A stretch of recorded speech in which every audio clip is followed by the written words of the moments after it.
I think I actually, there's another amazing Black woman Star Trek creator, Nzinga, and she runs like holodeck hose, and she was talking about her take that unfortunately Tarima suffers from that thing where she's only seen in the lens of Caleb. Like we didn't, like you said, we didn't even get to see her this episode, and every time we see her, it's like immediately the first scene of her, she's fawning over Caleb, they're fawning over each other, so we never really get to see her without that lens, and I feel like she's undergoing some unfortunately, even in today's day and age, that thing that I feel they did to Keiko O'Brien and like different women Star Trek characters, like they just make her the girl. And the reason I like Genesis more is because we see her more in her own element and doing her own thing, which is cool, you know, and having her own arc.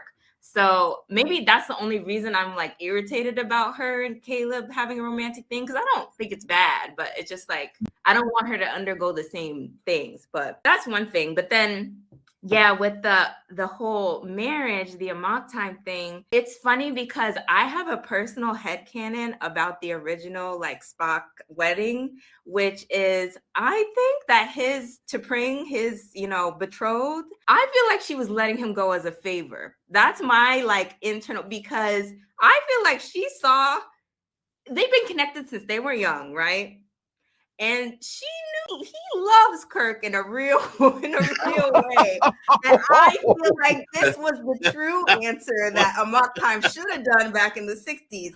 And that was a whole plot and a whole scheming she did to let that man go do his thing because she knew who she really loved. That's my fan theory. Because the way they were wrestling in that episode was crazy. It makes you really know how Spurk became the first ever gay ship in the 60s. Like they were hugging each other with knees and binding and all sorts of stuff. He opened his shirt and showed his man boobies. That was fun. So I just feel like this was the real writing that they couldn't do back then. Kyra, or whatever her name is, was like, I already see what this is, and you're not about to do me like this. Like, you go off, go to the academy, like, leave me be. So I think I liked it in that way. But I feel like, damn, there was no wrestling, no nothing in this. That's what I thought. You want to see some wrestling. But no such. There you go. Exactly. It was crazy. But you know, it is what it is. I don't get everything I want. Oh, okay.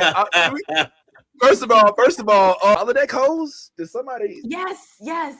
It's so good. Mostly on TikTok. Maybe that's why. But I'll put you guys on.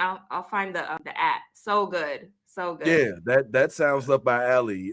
For research purposes, of course. And yeah, she just dropped the hellified theory on me. I never even considered the possibility that Spock could be in love with Kirk, but I like where that goes. It makes too much sense. That's the guy right there. Just so you know, like this is the dude that T'Pring chose. That's basically her man. That was her man, right? And Spock shows up, and she's like, "Nah, you gonna have to fight for me." And so they chose Kirk to fight for her, but she knew she didn't want neither one of them.